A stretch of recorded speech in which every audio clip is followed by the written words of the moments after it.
Hi, welcome to another Beerfest brewer profile we're going to do today with Adrian Rodriguez-Montfort from, and I'm going to butcher this, so I apologize in advance, but Cerveceria Paracaidista. Paracaidista, yeah, close enough. Very good.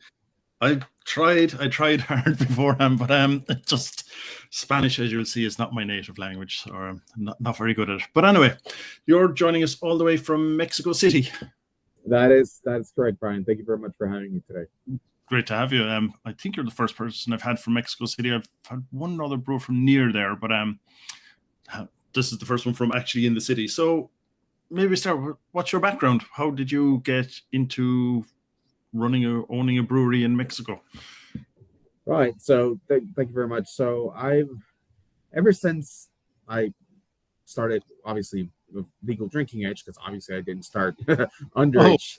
No, like none of us did. But ever since, growing up in Mexico is obviously a very beer heavy culture. We have a fantastic number of historical breweries, many of which are known around the world. So, beer is ever present in Mexican culture. But for a large group of us, and certainly those of us who started in the beer industry a while back, there was always something missing. And, we always wanted to try something more, something different. And back around that time, obviously, this was long before craft beer became popular in Mexico. We had to do with sort of imported beer. And I still remember the two first non-Mexican sort of interesting beers I'd ever had was obviously one was Guinness. And the other one was Lowenbräu from Germany. And from then on, it just spiraled. I realized that there was a far richer beer world than the traditional lagers that were available on the market. And, years later, I was fortunate enough to have several jobs that allowed me to travel the world. And obviously, every place that I went to, I tried as many and as much different beers as possible. And that's ultimately how, after a long-winded career of traveling and spending my per diems in pubs and beer stores, I ultimately decided to go into the beer industry here in Mexico at a time where craft beer was finally making sort of its boom here in the country.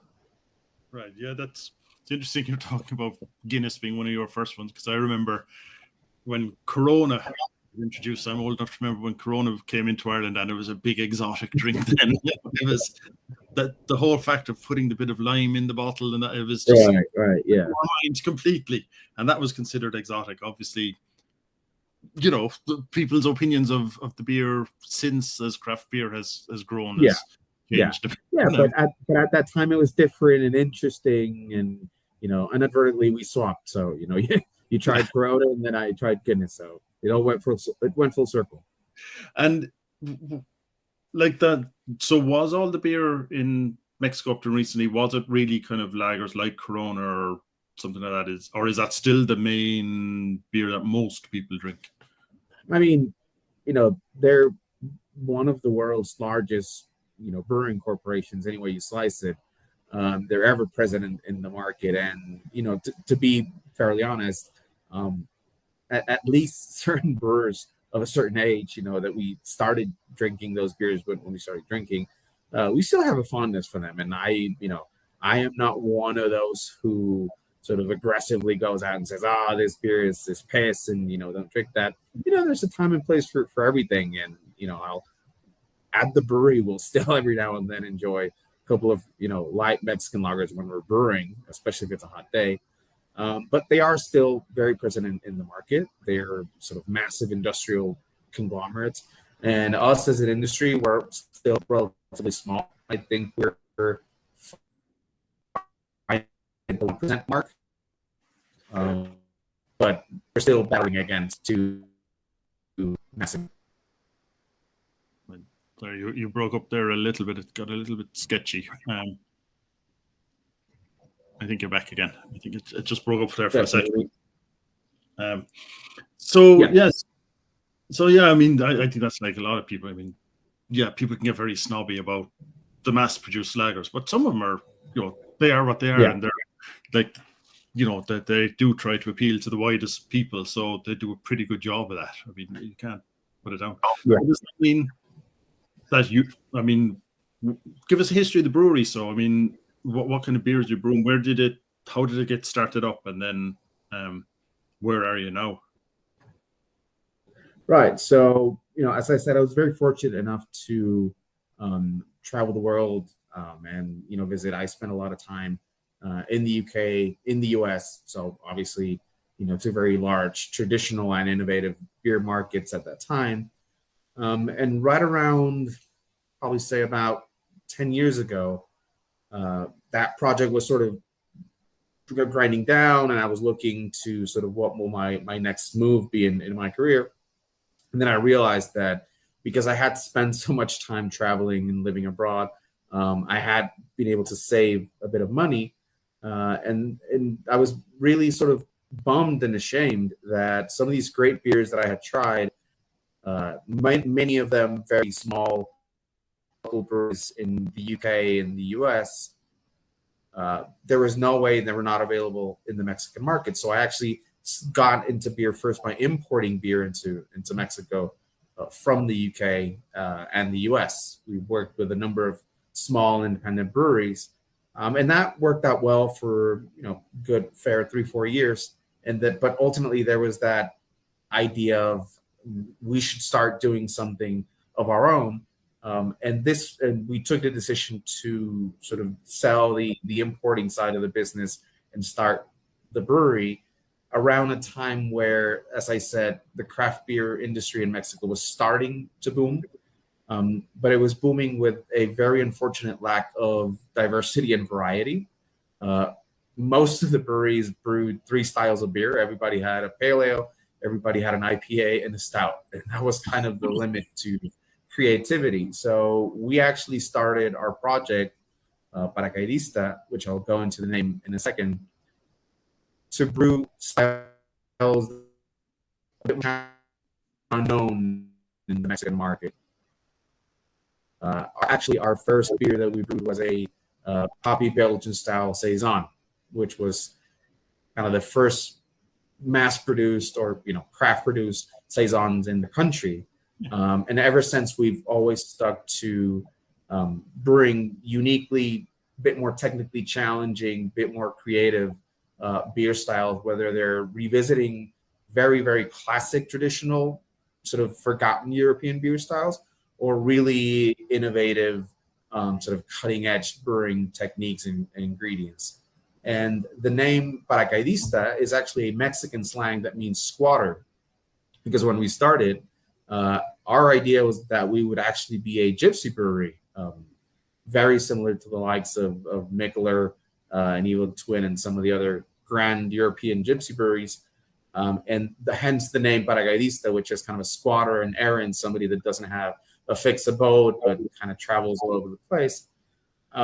But very shortly, we realized that around that time, there was not enough installed capacity in Mexican breweries for us to be able to sustainably grow breweries. So it's in Mexico City, but then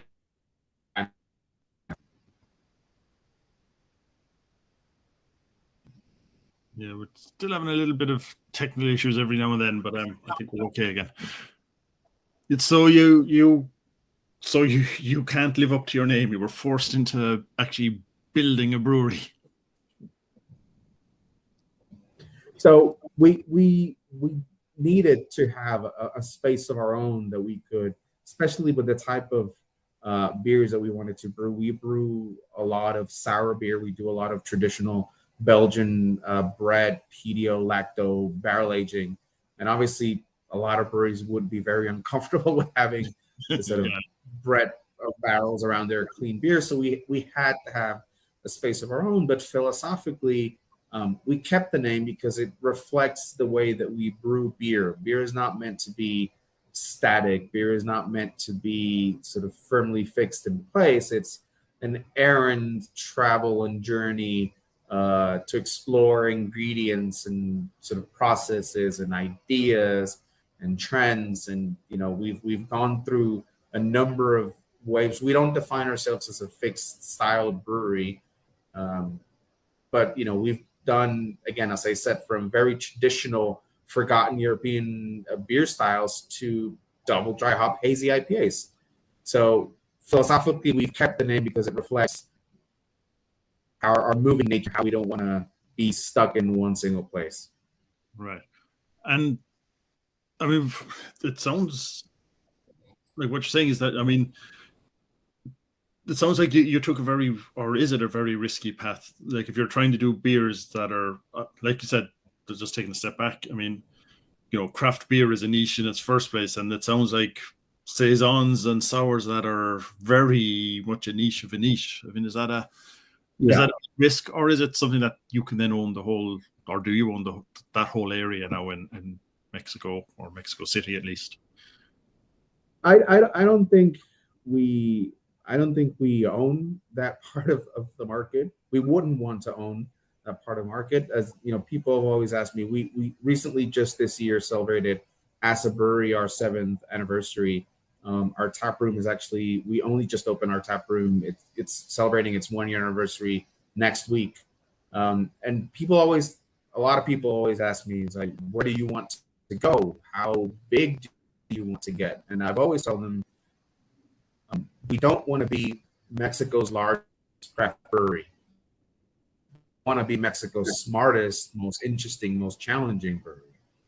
So yes, it's difficult. We've had certain beer styles that I think are phenomenal and interesting, and just they weren't ready for the market at that time.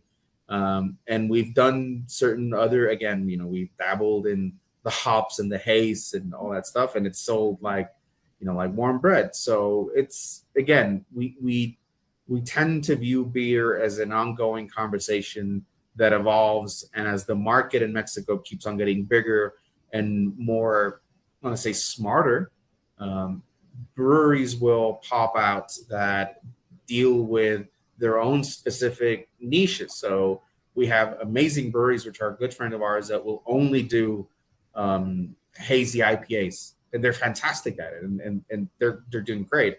And there's other breweries that will only brew lagers, like very basic drinking lagers, and that's great for them. And I think the Mexican market is getting to that stage where it's mature enough that the niche is big enough that breweries can now focus on a very particular profile that they want to explore and be good for them. Right.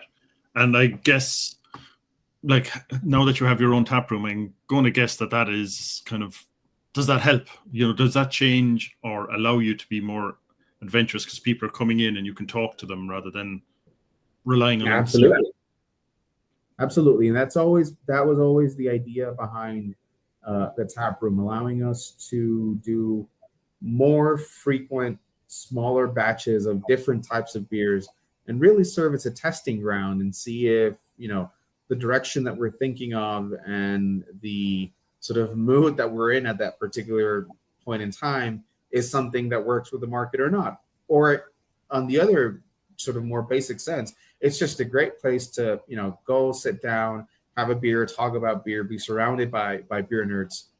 So yeah, that was definitely the idea behind having our own tap room. Right.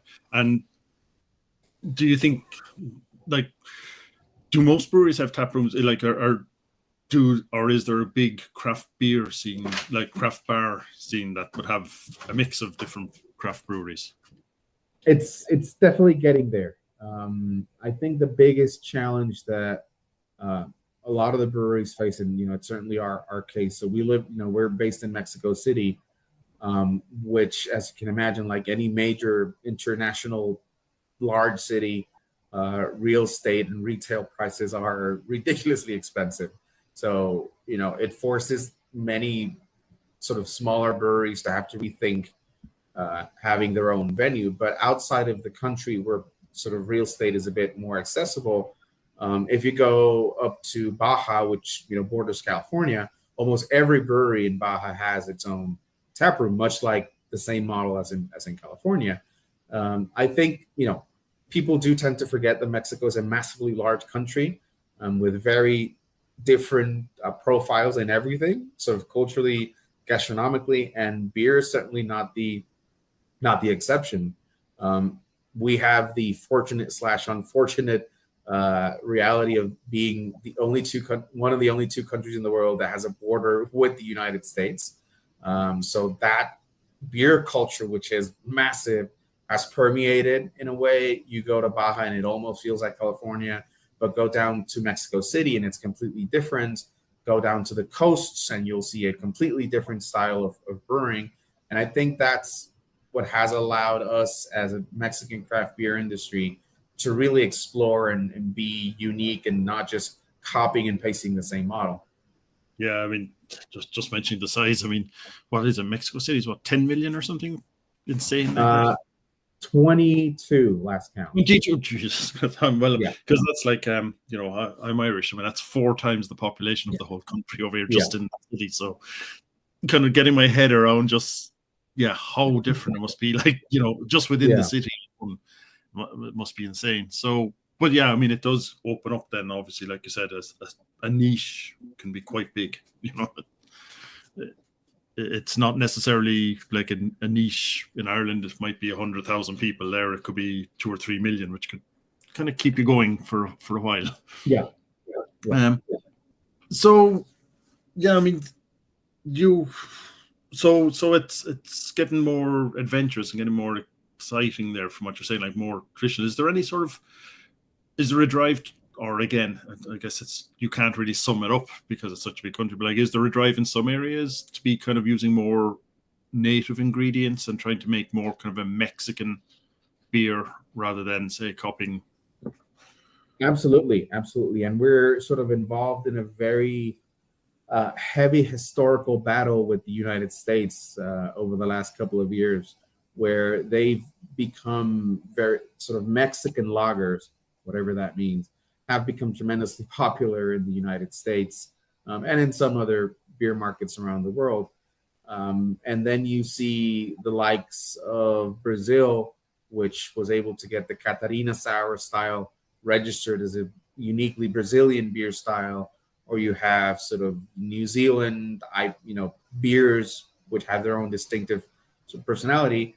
And we as an industry have been working very hard to, first of all, define what a Mexican lager is, because if you ask one brewery, it's one style. If you ask another brewery, it's different. The traditional Vienna style lager was almost lost anywhere in the world except for Mexico. So we've been kind of having a discussion of, do we claim sort of the Mexican version of Vienna, which is a bit more of a lighter, less maltier, more easy drinking style? Do we rename that? Do we define Mexican lager as the Corona style beer? But there is definitely a move towards identifying and representing what Mexico is in terms of our brewing industry. We're fortunate to live, again, in a massively diverse country, which has anything, ingredients, fruits, spices, even bugs. So we've brewed a goza, a traditional goza, but instead of using salt, we use agave worm salt, which is derived from the agave worms that grow in the agaves that give out mezcal and tequila. Those are dried out and powdered, and it's a salt basically made out of worm. And people who come from other parts of the world, they can't believe that we've done that. But we've been eating worm salt for the last 1,000 years, so it's very common for us. So there is really that move to say, how do we find that balance between taking what's best of, let's call it the U.S. beer influence that we can't fight, we can't deny it, it's there, it's part of our beer, but how do we take that and give it a uniquely Mexican twist in terms of ingredients, in terms of processes, in terms of yeast and native yeast? And that's kind of where us and some of the other breweries out in the market have focused our efforts over the last couple of years. Right. And do you think there's a market for that as an export, or would it be primarily that you'd be starting with, with Mexicans? Like, would there be, because in some places, yourself, it's kind of like what's local and native can almost be looked down upon. Mm-hmm. Whereas only when the foreigners take it up, then you kind of, it suddenly becomes, they see the value in it, you know? I think that if people sort of, let's call it the beer snobs and the beer adventurers, the beer explorers, tried some of the stuff that is happening here in Mexico, they would be amazed that the creativity, the level of technical expertise in some of these beers that are world class, sort of recognized at the World Beer Cup and sort of the large beer competitions. I think the main challenge that we have is that in terms of production, relatively small. Producing up with our own tap room, let alone say exporting somewhere else in the world. So for the time being, I think the best way to try what Mexico has to offer is to get down on a plane and come down and visit us. Okay, well, I have to do that sometime. But again, you have the US on your border, so I'm sure you can, there's enough people coming down there that if they pick it up, then again, it'll spread around the world. So, that the interest will absolutely. And we have seen that happen over the last number of years. Again, I do have to say that there's a very lovely friendship overall between the Mexican independent beer industry and the U.S. independent beer industry. Much apart rivalries that exist anywhere else. We work very close. We collaborate as often as we can. We share. They share best practices because obviously they're far more advanced in certain areas. We don't grow hops, but we grow mangoes. So there's a bit of a swap. I would say that the Mexican independent beer industry has grown at the speed that it has compared to some of the other countries is because we have benefited from that close collaboration with partners and friends and colleagues in the US. Okay. Well, that brings me then to what are the challenges down there? I mean, it sounds like a big market, lots of different ingredients, lots of people willing to try new things. So kind of what are the challenges in getting your brewery set up, or are they challenges around bureaucracy? Or are the challenges in, getting hold of certain ingredients? What are the challenges like for you? And I guess then what are the challenges for the industry as a whole, maybe? Yeah, I think that the biggest challenge as an industry is an unfortunate the way alcohol duties and taxation work in the country. It's a system that was basically shaped and designed by the two large macro industrial breweries.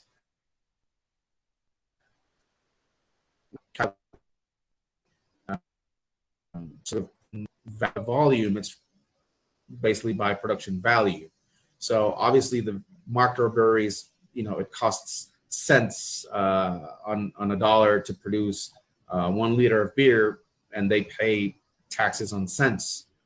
Whereas by comparison, because we source different ingredients and we do a much more in sort of craftier process, our costs are higher, so our taxes tend to be in proportionate higher than the macro breweries pay, and that's a challenge for a lot of breweries trying to be more competitive in terms of price, because you can't fight the way that the tax system is set up. And there has been a lot of lobbying over the last couple of years. We actually had to sue the two largest I don't know if I can say names, but two large macro beer conglomerates in federal competition court. That suit was won, and we were allowed sort of to compete openly in the market.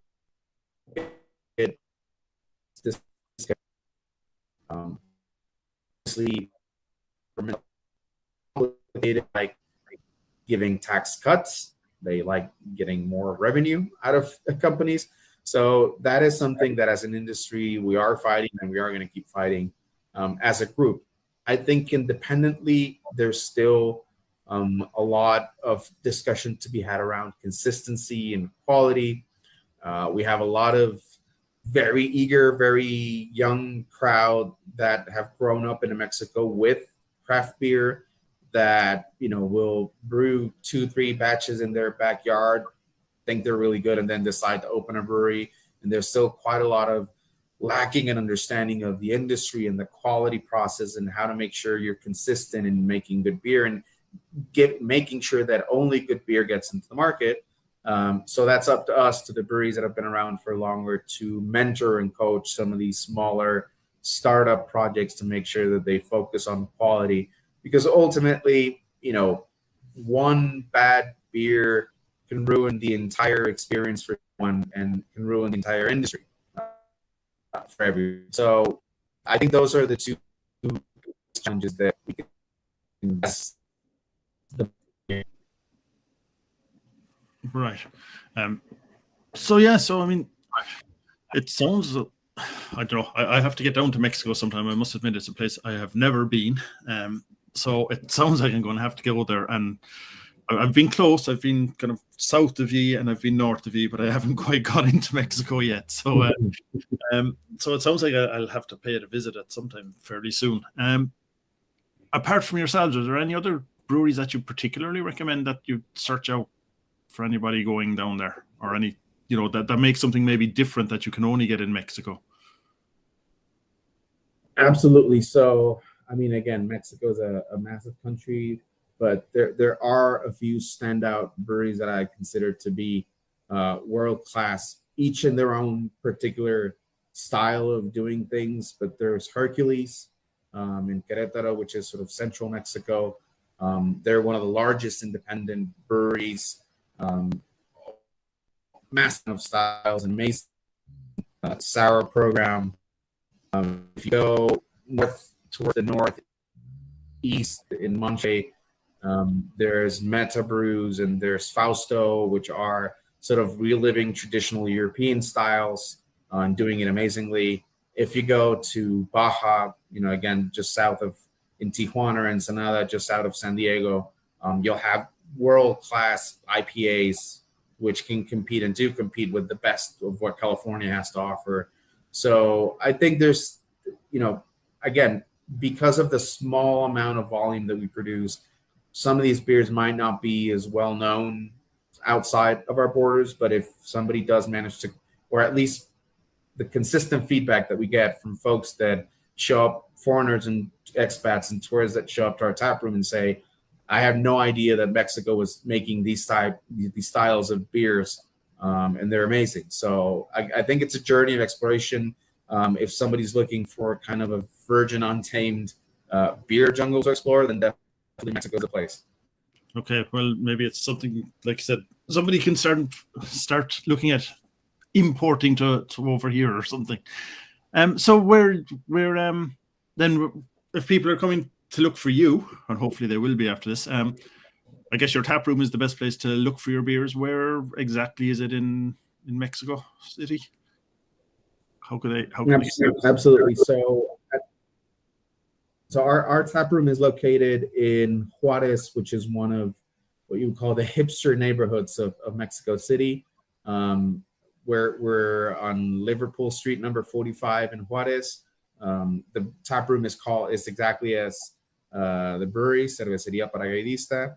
And fortunately, we live in a neighborhood which you can find a very large number of breweries and tap rooms within walking distance. So it's very close to the central business district. You can't miss it.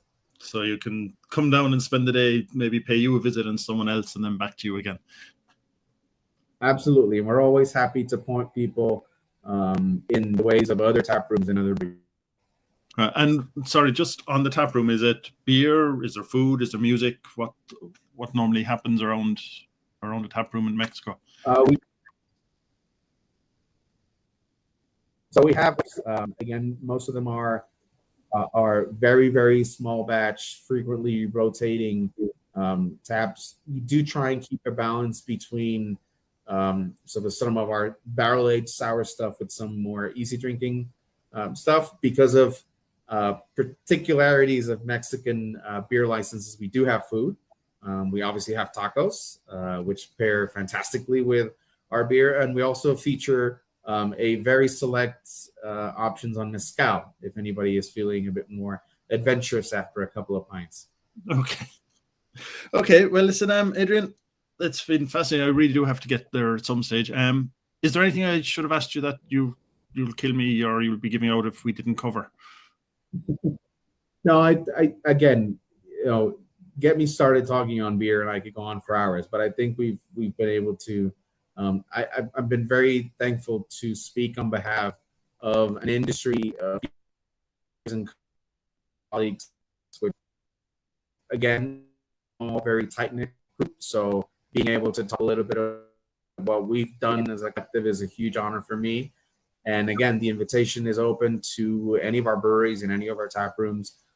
We love to talk about what we do. We love to do it this way. We would prefer to do it face to face over a couple of pints. Okay, well, hopefully, I'm pretty sure there'll be some brewers anyway heading that way. Hopefully, they'll look you up and maybe you'll swap some ideas and things, and then maybe some customers as well to pay a trip to you. Sorry, I'm losing my tongue here. Okay, well, listen, thanks a million for taking the time. It's always great to find out what's happening somewhere else, especially a city alone that has 20 million people in it. Like I said, it's 4 times the size of Ireland just in that city, so I can only imagine the variety of beers available. So what I'll do is I'll just play out a video here, and I'll say thank you, and hopefully we'll get a few people, if you're watching this, to kind of go and pay you a visit and maybe do some collaborations or pick your brains on some beers. Absolutely. Thank you very much for having me, Brian. Thanks everybody for watching, and hopefully we'll see you face to face really soon. Okay, I'm just going to play this out. Thanks.